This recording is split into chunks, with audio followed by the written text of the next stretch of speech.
અમેરિકાના Las વેગાસમાં Trump international હોટલની બહાર બુધવારે સવારે સાયબર ટ્રકમાં વિસ્ફોટ થતાં એક વ્યક્તિનું મૃત્યુ થયું હતું અને અન્ય 7 લોકો ઘાયલ થયા હતા.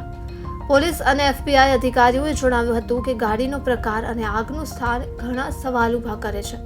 પ્રતિષ્ઠિત લાસ વેગાસ બુલવર્ડ પર વિસ્ફોટ પછી અમે અમારા સમુદાયને સુરક્ષિત રાખવા માટે દરેક સાવચેતી રાખીએ છીએ. અમે સેકન્ડરી ડિવાઇસ શોધી રહ્યા છીએ. અમે તેની તપાસ કરી રહ્યા છીએ અને ખાતરી કરીશું કે અમે અમારા સમુદાયમાં સુરક્ષિત રહીએ. મેકમેહિલે જણાવ્યું કે વિસ્ફોટથી અન્ય કોઈ જ જોખમ નથી, જેના કારણે વાહનના અજાણ્યા ડ્રાઈવરનું મૃત્યુ થયું હતું.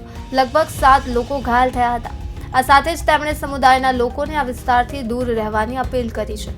મેકમેહિલે જણાવ્યું હતું કે તેઓ આ મામલે વધુ તપાસ કરી રહ્યા છે, પરંતુ આ સમયે અકસ્માત સંબંધિત અન્ય કોઈ માહિતી આપી શકાય તેમ નથી. તેમણે કહ્યું જો કે સાયબર ટ્રક ટ્રમ્પ હોટલ પરનો હુમલો ઘણા બધા સવાલ ઊભા કરે છે, જેના જવાબો શોધવા અને તે જવાબો સાથે આગળ વધવાની જરૂર છે. સાયબર ટ્રક્સ ઇલોન મસ્કની કંપની ટેસ્લા દ્વારા બનાવવામાં આવે છે.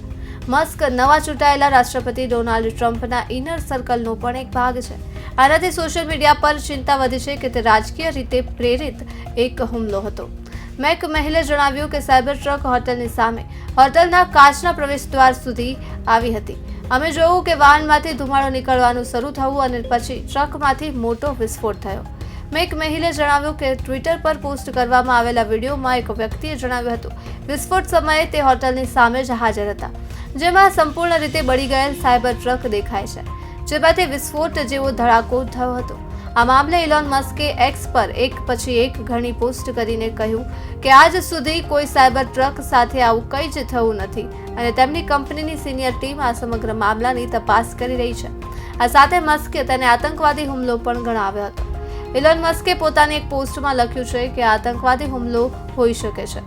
તેમણે લખ્યું ન્યૂ ઓર્લિયન્સથી સાયબર ટ્રક અને F-150 આત્મઘાતી બોમ્બનો ટુરો પાસેથી ભાડે લેવામાં આવ્યો હતો. શક્ય છે કે બંને વચ્ચે કોઈ સંબંધ હોઈ શકે.